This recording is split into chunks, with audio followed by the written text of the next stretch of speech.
Right? Annex A6, people controls. 8 of them. That's it, 8.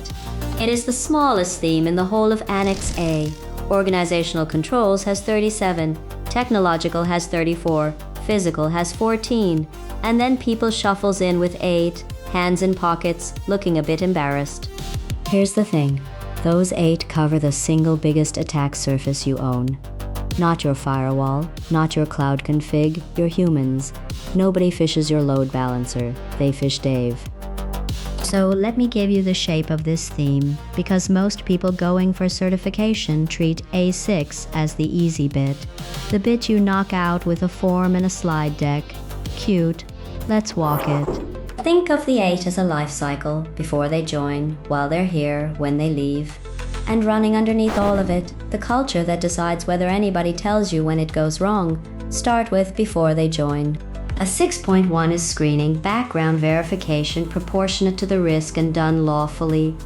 That last bit matters. This is not a license to go rummaging through someone's life because you fancy it.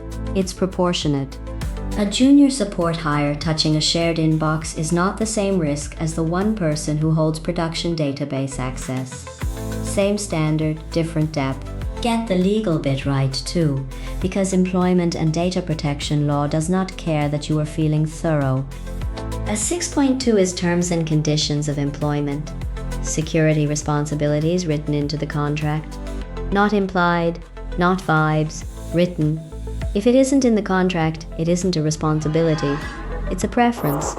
Now, while they're here, A.6.3 Information, Security Awareness, Education and Training. Ongoing, role appropriate. And this is where I get annoyed, so stay with me. Most companies do this once a year.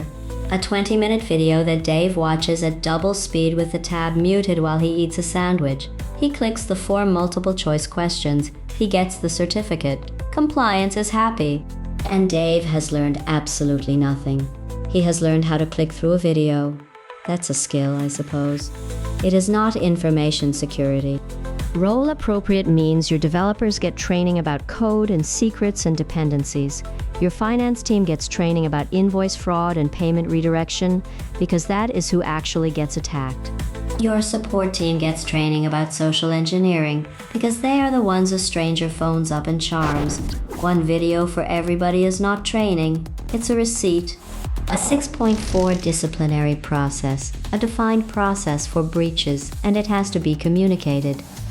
This is the teeth behind every policy you've written, because a policy with no consequence is a poster. And I want to be careful here, because this one gets misused. It is not there so you can sack somebody for clicking a link. It's there so the rules are known, and so they're applied consistently instead of depending on how senior the person is who broke them. Everybody knows the company where the rules apply hard to juniors and evaporate near the founders. Don't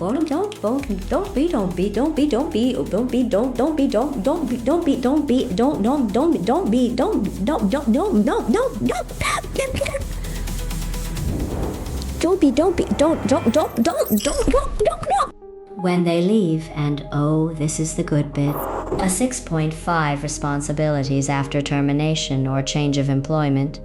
2 halves, half 1, the obligations that survive the leaving date. Confidentiality doesn't expire because someone handed in a laptop. Half 2, revoking access. This is the classic gap. This is the one I'd bet on. Small SaaS company, 30 people, moving fast, someone leaves on good terms.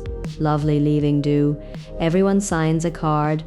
And 9 months later, their Google account is still live, their Slack is still active, their GitHub still has commit rights, and their password manager still holds the production keys.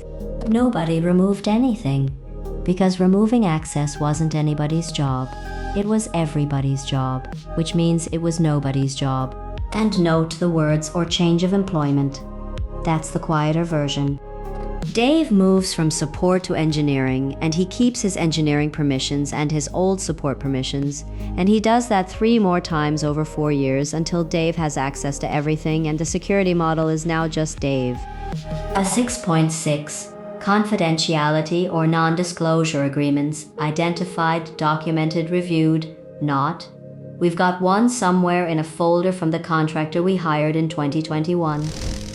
You need to know what agreements exist, what they cover, and whether they still make sense. Reviewed as doing real work in that sentence. A.6.7, remote working, security for people working outside the office, home, cafes, co-working spaces, the train. And I'd argue this stopped being an edge case years ago and became the default. And most people's remote working control is still a paragraph written by somebody who assumed everyone would come back. Shoulder surfing is real. Public Wi-Fi is real. Family members on a shared machine is real. Write for how your team actually works, not how you wish they worked. And A.6.8, information security event reporting, a fast channel for people to report events, and underneath that, the thing the standard cannot force you to have, a blameless culture where people actually use it. This is the highest leverage control in the entire theme. I'll go further. It might be the highest leverage control in the entire standard, because every incident has a moment where one person knows something is wrong and nobody else does. And what happens in that moment is decided entirely by fear. If your culture punishes mistakes, that person waits. They hope. They Google it quietly. They tell themselves it's probably fine. And your 2-minute incident becomes a 2-week incident. If your culture thanks them, you find out in 90 seconds. You cannot audit your way to that. You can build a form. You can put a Slack channel up. But the honest truth is that the culture is set by how the most senior person in the room reacts the first time somebody owns up. That's it. That's the whole control. Now here's the big teaching point, and it's why I called this contrarian at the start. People controls fail in one specific way. They become onboarding theater.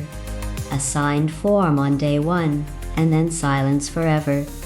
The contract is signed, the training is done, the NDA is filed, everyone is compliant. Absolutely nothing happens again until the auditor turns up. Meanwhile, the lever still has access. The internal mover has collected permissions like Pokemon. And the one person who noticed something odd said nothing, because last time somebody spoke up, they got a meeting about it. 8 controls, the smallest theme, guarding the only part of your system that can be talked into opening the door. Each of these gets its own video. So I'll go deep on screening and on training and on the offboarding mess separately. But for now, here's your dare. 2 things. 1. Go pull the list of everyone who left your company in the last 12 months.